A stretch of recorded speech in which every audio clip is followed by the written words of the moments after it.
Salut à tous, alors aujourd'hui dans cette vidéo on va parler de l'avance, un sujet qui revient très très souvent lorsque on s'intéresse à la chasse ou qu'on discute avec des chasseurs, c'est quelle avance je dois mettre. Donc le cas typique d'un gibier qui va traverser l'espace devant vous, voilà, ici, on va dire qu'il a une distance de par exemple 25 mètres, quelle avance devez-vous mettre sur ce tir?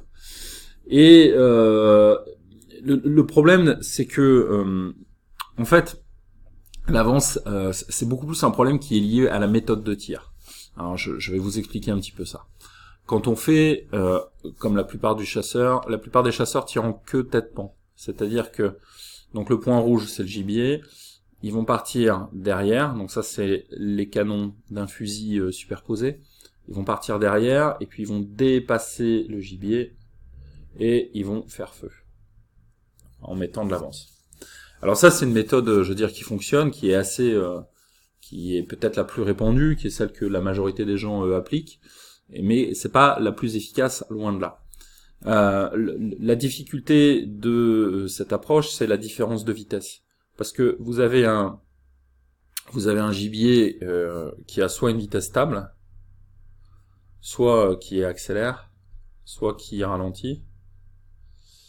Et vous avez des canons qui sont forcément en accélération parce que vous êtes à l'arrêt et vous êtes obligé de le rattraper.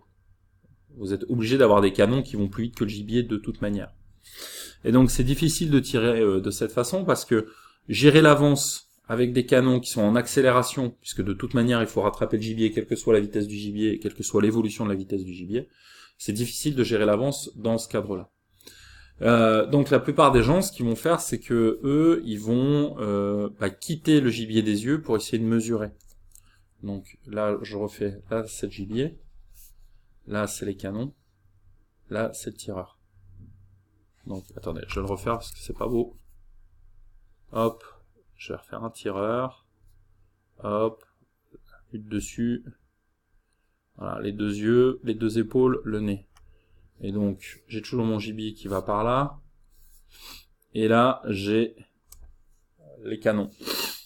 Donc, effectivement, les chasseurs, souvent, ils vont faire quitter leur regard du gibier pour les faire passer sur le canon.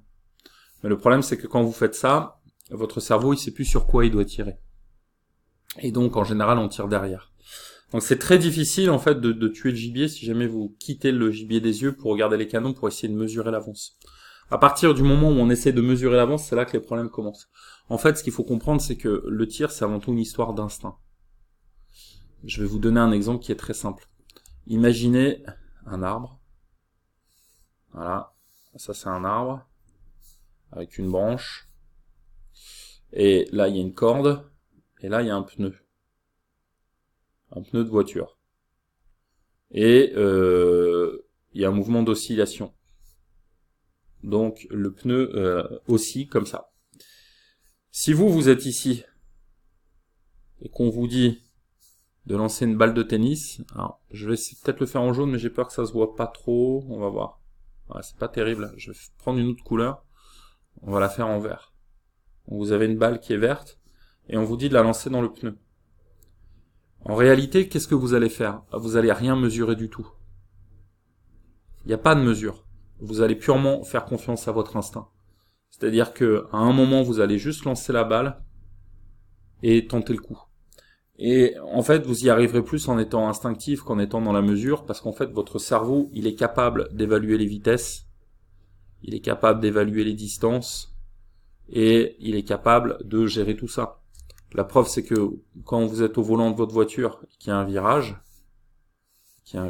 vous savez exactement de combien vous devez tourner les mains sans quitter les yeux de la route. On est d'accord, votre regard il est sur la route, votre regard il n'est pas sur vos mains quand vous conduisez. Pareil, si vous êtes positionné ici, et que moi je suis positionné là, si je vous lance une balle de tennis, pour l'attraper au vol, vous n'allez pas regarder vos mains, vous allez regarder la balle. Eh ben, au tir c'est la même chose en fait, on va regarder la cible, donc le gibier, et non pas les canons.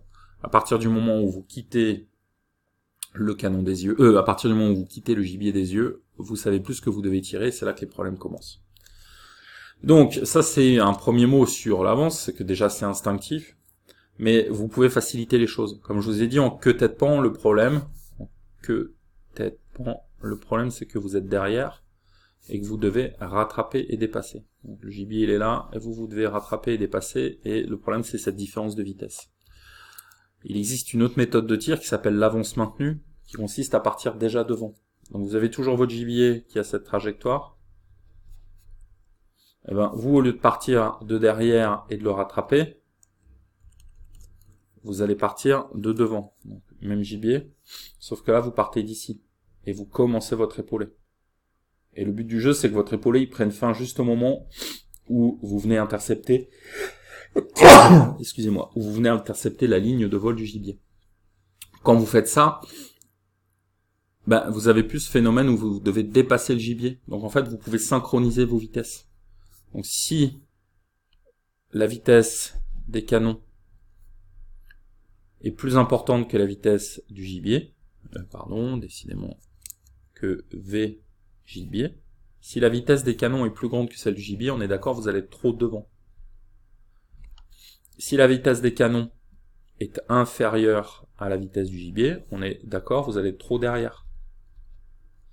Vous allez tirer derrière. Par contre, si la vitesse des canons est égale à la vitesse des gibiers, vous allez toucher. Donc en fait, on se rend compte que l'avance, c'est plus un problème de vitesse de swing que de distance en tant que telle.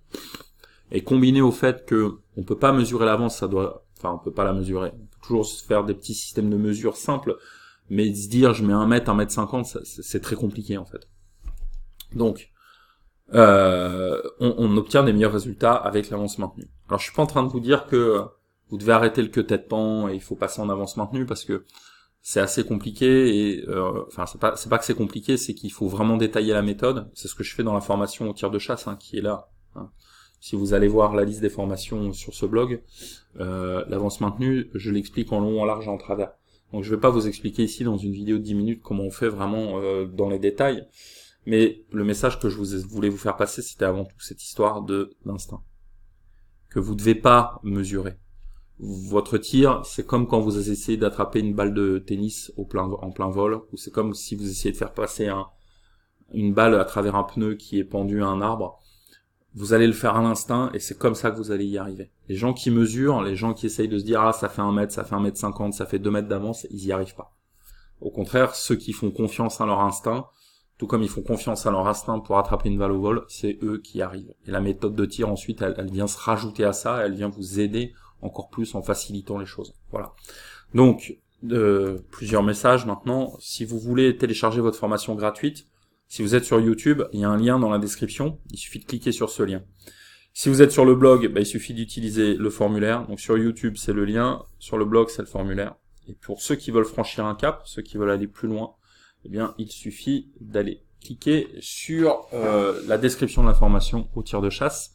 Et si vous êtes intéressé, vous pouvez la procurer, mais effectivement, il n'y a pas d'obligation, c'est pour ceux qui veulent uniquement franchir un cap dans leur pratique au tir. Merci beaucoup et à bientôt.